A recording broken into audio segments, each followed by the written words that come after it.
ናታን ምን ገጠመው? አዲስ የተዋወቃት ልጅ እናት እግር በፈረስ ተከታትላ ቀጥታ እቤቷ እንዲሄድ አደረገችው። ናታን አሁን ትልቅ ችግር ውስጥ ገብቷል። በጣም እየተከታተለችውም ነበረ። አቤልን እንግዲህ ፄና ዳግም እንዳይሆን አድርገው ጨጓራውን አሳርረውታል። እሱም ከኔ በላይ ማንም የለም በማለት እየተመጻደቀ ነበረ። ሲቀጥል ዳግም እንግዲህ የእሱን መጥፎ ስራ ህፃን ልጆች ላይ ሴቶች ላይ እንደሚጫወትና ከወንድሙ ያልተናነሰ አረመኔ እንደሆነ ለጽዮን ነገራት። ጽዮን በጣም እየደነገጠች እያስመሰለች እንዳይሆን አድርገው እርር አደረጉት። ከዛ ዳግምን አንቆ እኔን ልታስፈራራ ከሆነ እገላለሁ፣ ይህንን ጓደኝነታችንን ያፈረስከው አንተ እንጂ እኔ አይደለሁም እያለ ነበረ። ግን ሊመታውን ንቅ ሲያደርገው ጽዮን ጆሮ ላይ ደቀነችበት። አሁን ምንም አይነት አማራጭ የለውም።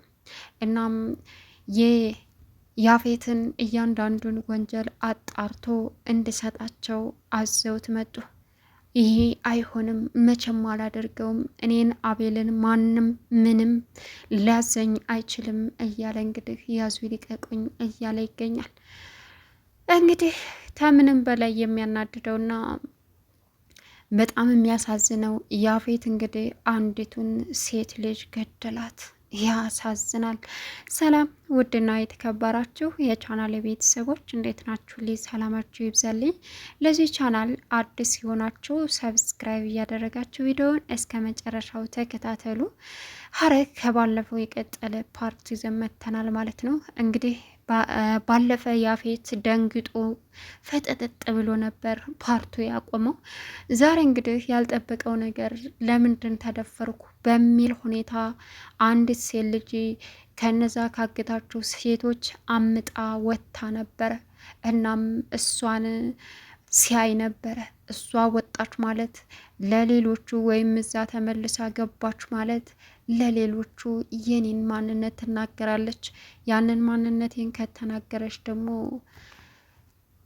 ሔዋን ታውቃለች። ሔዋን አወቀች ማለት ደግሞ ትልቅ ችግር ውስጥ መግባት ነው። እኔ ማን እንደሆንኩኝ አሳያታለሁ አለ። እንግዲህ እንትና ላይ ታሪኩ ላይ በጣም ተናደደበት። አንተ አስደፈርከኝ፣ እንዴት ልትወጣ ቻለች? በሙሉ አይኗ ካየችኝና የኔን ማንነት ካወቀች ሌላ ችግር ይመጣል። ሔዋን አትለቀኝም። ስለዚህ እሷን ልጅ ወደ ልታመጣልኝ ይገባል። በሩን አልዘጋውም ስትወጣ አለው። እንዳለቃ አረ ስወጣ ዘግቼ አልዘጋው ይሆን እንዴ አለ ታሪኩ። መልሰን እኔኑ ትጠይቀኛለህ እንዴ? ምንም አይነት ስህተት እንድፈጠር አልፈልግም አለ። ከዛም ልጅቷን ይዘው እባካችሁን አትግደሉኝ እያለች እየተመጸነቻቸው አሰናበቷት። በጣም ያሳዝናል። እናም እንግዲህ ሔዋን በጣም ታሳዝናለች። ያቺ ቆንጅዬ ልጅ ያቺ መልካም ልጅ አትመስልም፣ ብስቁልቁል ብላለች። በዛ ላይ ደግሞ ይችን ልጅ ምን ሊያደርጓን ነው? ዝም ማለት የለብንም፣ የሆነ ነገር ማድረግ አለብን እያለች ሌሎቹን ትከራከራለች።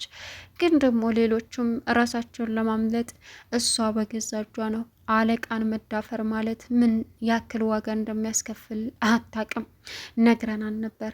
ሲቀጥል ደግሞ ይህ ሁሉ የተደረገው በራሷ ጥፋት ነው። እናም አሁን መውጣት ስላለብን እንቀባባ አሏት።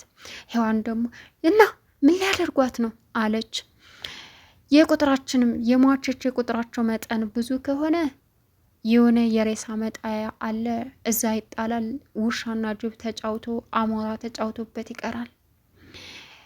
የአንድ ከሆነች ደግሞ በዚሁ በቅርቡ ገለው የሆነ ቦታ ይወስዷታል። በቃ አለቻት። ይህን የሰማችው ሔዋን በቃ የምትሆነው ግራ ገባት። እንባዋ ዘነፈ። ኤፉዬ የኔ ምስኪን ይህን ጉድ አስተናግዳለች ማለት ነው እያለች ማልቀስ ጀመረች። ለራሷ ሳታስብ ለሌላ ሰው መጨነቅ ጀመረች። እፍራት አሁን ምንም አለምንም ጥሩ ሁኔታ ላይ ናት። ሌላኛው ነገር ደግሞ ቢኒ ያፌት ላይ ክስ መሰረተበት። ቢኒ ያፌት ላይ ክስ መመስረቱን ተደውሎ ተነገረው። ከዛም ማን አባቱ ደፋር ነው እኔ ላይ ክስ የመሰረተው በማለት መጮህ ጀመረ። ከዛም ቢኒያም መሆኑ ተነገረው።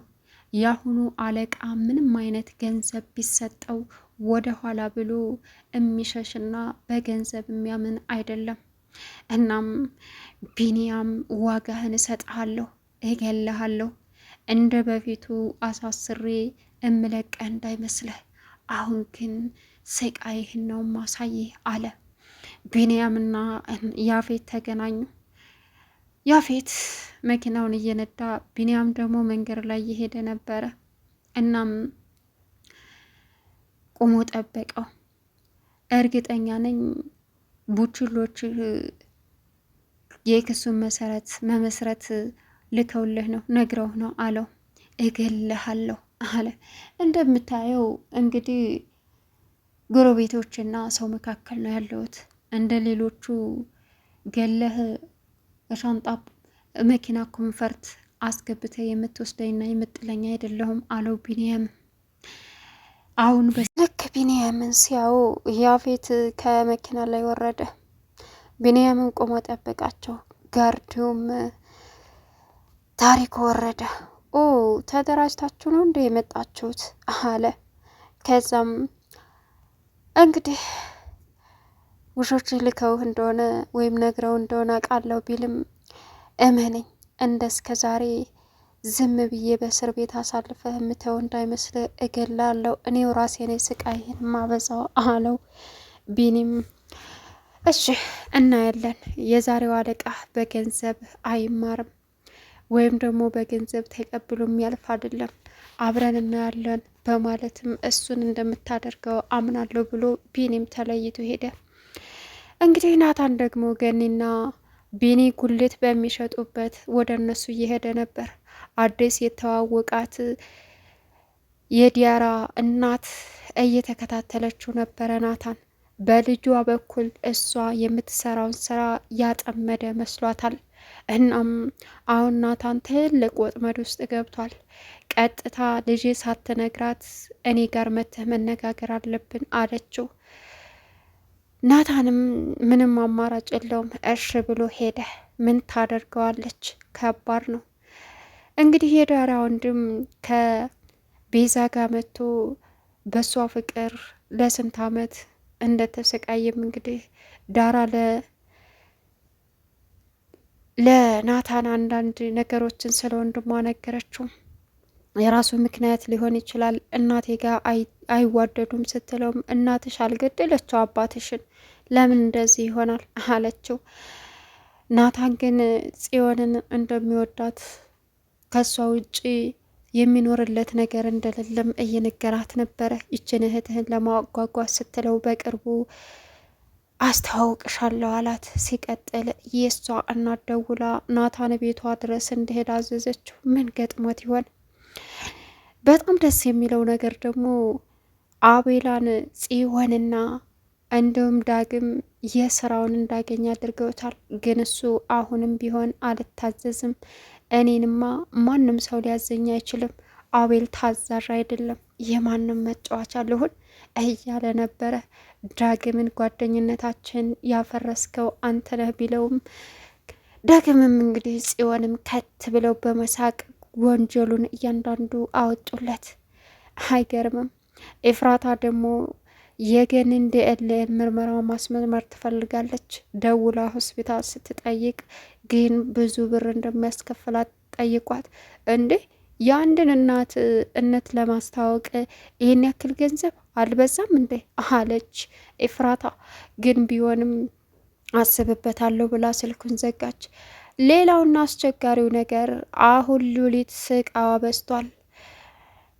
ያፌት ታሪኩን ሉሊትን በየትም ቦታ ብላችሁ እንድትይዟትና አንድ ጥፍሯን ነቅላችሁ እንድታመጡልኝ፣ ከዛ ደግሞ ነገ ሌላኛውን፣ ከዛ ነገ ደግሞ አራቱን እነቅልላታለሁ አለ። ምን አድርጋ ነው ሉሊት ግን እውነት ያንን ገንዘብ እንድከስር ያደረገችው እሷ ናት? ታሪኩም አታስብ ጋሼ አለቃ አታስብ፣ አሁኑኑ ነው የምናመጣት። ዛሬ እኮ ልንይዛት ነበረ፣ ተሯሩጠን ነበር። እቤት ገባች እንጂ አምልጣ። እዛ ገብተን ደግሞ ግርግር መፍጠር ስላልፈለግን ነው ሲለው፣ በፍጹም እንደዛ እንዳልሆነ እቤት መሄድ የለባቸውም ብሎ አስጠነቀቀ። እንግዲህ ሔዋን እዛ ታግታ በሚሰቃዩ ልጆች እህቶችን ማዳን አለብኝ እያለች ትገኛለች። ሔዋን ያች የምታምርና ቆንጅዬ ልጅ አትመስልም። እናም እየተጫወቱባቸው ይገኛሉ። ሁሉም ዛሬ ወጥተው ቢዝነስ ማምጣት ስላለባቸው እየተቀባቦ አየቻቸው። ያችኛዋ ደግሞ አልሄድም እሞታታለሁ ብላ ወጥታ እያለ ያፌት አያት። እናም ታሪኩ አንቆ ይዞ ያፌት በሚያሳዝን ሁኔታ ህይወቷን ቀጸፈው። ከዛም አትግደሉኝ እያለች እየተመጸነቻቸው የፈለጋችሁትን ነገር አደርጋለሁ ብትላቸውም እነሱ ግን አስወጎዳት። የያፌት ጭካኔ ምን እንዳደረገ አላቅም። ጓንት ለብሶ ብቻ ድብንስ ያረጋት ነው የታየው። እና ይህንን የፈራችው ሔዋን ምንድን ነው እየተደረገ ያለው? እሺ ምን ሊያደርጓት ነው አለች። ወይ ይገሏታል ወይ ደግሞ ማንም እንድጫወትባት ያደርጉና ከዛ ጎዳና ይጥሏታል አለቻት አንዷ። እፉዬ ይሄን አሳልፈሽ ነው የኔ ምስኪን አለች። ሔዋን ራሷን ትታ አሁንም ለነዛ ለምታያቸው እህቶችና ለኢፍራታ ታስባለች። አይገርምም። ያፌት ግን አሁንም ጨካኝ ነው።